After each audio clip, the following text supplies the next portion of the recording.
आदर्श credit cooperative society के जितने भी पीड़ित निवेशक हैं उन सबको मेरा नमस्कार। साथियों, जयपुर की सीबीआई कोर्ट में आदर्श क्रेडिट कोऑपरेटिव सोसाइटी से रिलेटेड जो केस पेंडिंग है उसका अपडेट देने के लिए आज मैं ये वीडियो बनाकर आपके सामने उपस्थित हूँ। जैसा कि आपको पता है कि सीबीआई कोर्ट में जयपुर में ईडी ने एक केस फाइल कर रखा है और एक केस लिक्विडेटर की तरफ से फाइल किया हुआ है, जिसमें ये मांग की गई है कि ईडी ने जो प्रॉपर्टी अटैच की है उस प्रॉपर्टी को डी अटैच करवाकर यानी रिलीज करवाकर लिक्विडेटर को सौंपी जाए, ताकि उसका पैसा निवेशकों के हित में उस प्रॉपर्टी को बेचकर दिया जा सके लिक्विडेटर के द्वारा। इसी कोर्ट में आदर्श मेंबर एसोसिएशन ने एक एप्लीकेशन लगा रखी है कि चूँकि वे पीड़ित लोग हैं और 1500 से ज़्यादा निवेशक इस आदर्श मेंबर एसोसिएशन के सदस्य हैं, इसलिए कोर्ट उनके पक्ष को सुनकर उनके हक में फैसला दे और जल्द से जल्द पैसा दिलवाने के बारे में कार्रवाई करे और आदेश करे लिक्विडेटर को। कल यानी 2 जुलाई को इस केस की सुनवाई थी और इस केस में अब तक जितनी भी कार्रवाई हुई है और सुनवाई हुई है उसमें सबसे महत्वपूर्ण बात जो कल हुई वो ये कि मुकेश मोदी की फैमिली हर बार ईडी के द्वारा जो समन्स भेजे जाते थे कोर्ट के द्वारा उनको अवॉइड करती थी, लेकिन कल पहली बार मुकेश मोदी एंड फैमिली की तरफ से 3 लोगों ने आरोपी के रूप में कोर्ट में उपस्थिति दी, जिनमें से एक मुकेश मोदी जी की वाइफ भी थी। तो ये एक बड़ा अपडेट है और एक महत्वपूर्ण इसमें आप ब्रेक कह सकते हैं, क्योंकि पिछली पेशी पर कोर्ट ने आदेश दिए थे कि जितने भी आरोपी हैं जो ईडी ने इसमें बनाए हैं, जिनकी प्रॉपर्टी ईडी ने अटैच की है और जिन्होंने इसमें फ्रॉड कमिट किया है, उन सबको समन्स के द्वारा क्योंकि तामील हो चुकी है इसलिए उनको बुला करके उनकी उपस्थिति दर्ज की जाए, कोर्ट में उनकी अपीयरेंस दी जाए। ये कोर्ट के आदेश थे और उस आदेश की पालना में काफ़ी सारे आरोपी कल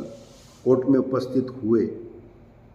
ईडी की बहस के साथ साथ लिक्विडेटर को कोर्ट ने ये पूछा कि वो ये बताए कि लिक्विडेटर ने अब तक इस मामले में क्या कार्रवाई की निवेशकों को पैसा दिलवाने के लिए, और जो प्रॉपर्टी ईडी ने अटैच की है उस प्रॉपर्टी के अलावा कितनी प्रॉपर्टी अटैच करने के लिए कार्रवाई की,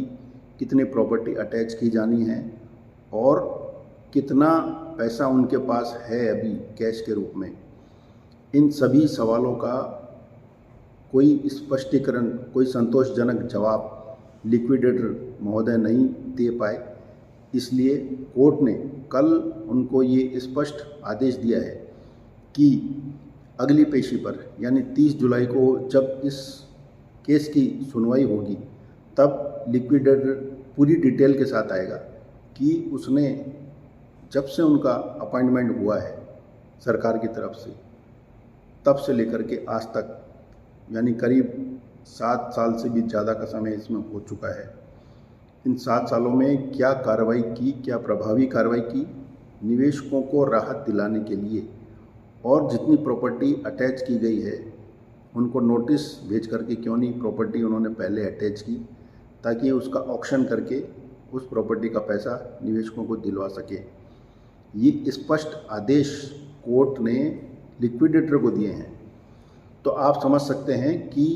कोर्ट इसमें बहुत सीरियस है और अब ये केस इस स्टेज पर आ चुका है कि कोर्ट की पूरी मंशा है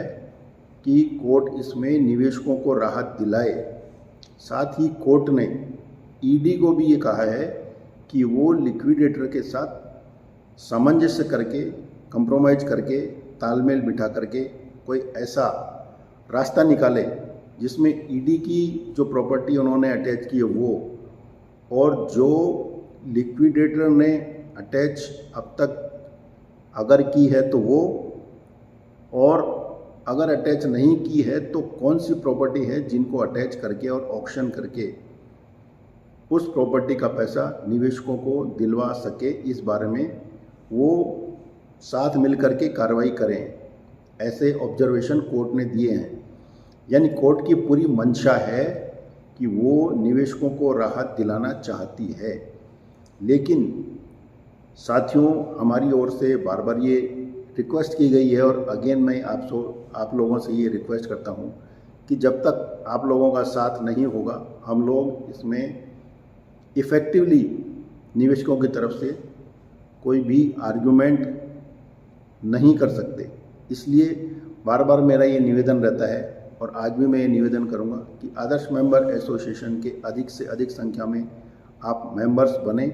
उसमें पार्टिसिपेट करें और कितना पैसा आपका लेना बनता है उसकी सूचना पूरी डिटेल दें,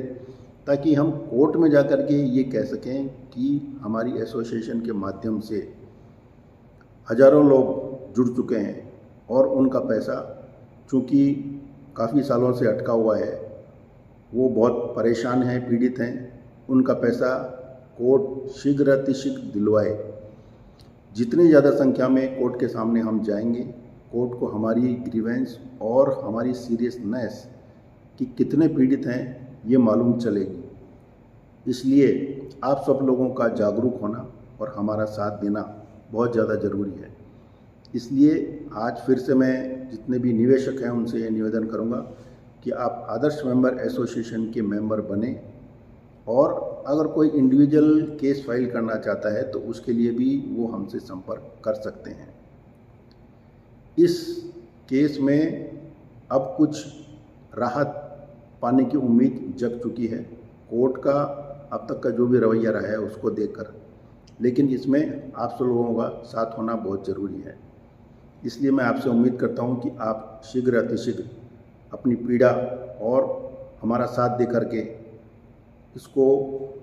हमको संबल प्रदान करेंगे और इस लड़ाई को जो हम लड़ रहे हैं उस लड़ाई को एक सुख देने वाला आदेश पारित करने की तरफ हम बढ़ें। इस दिशा में हमारे प्रयासों को आप संबल प्रदान करेंगे। जय हिंद, नमस्कार।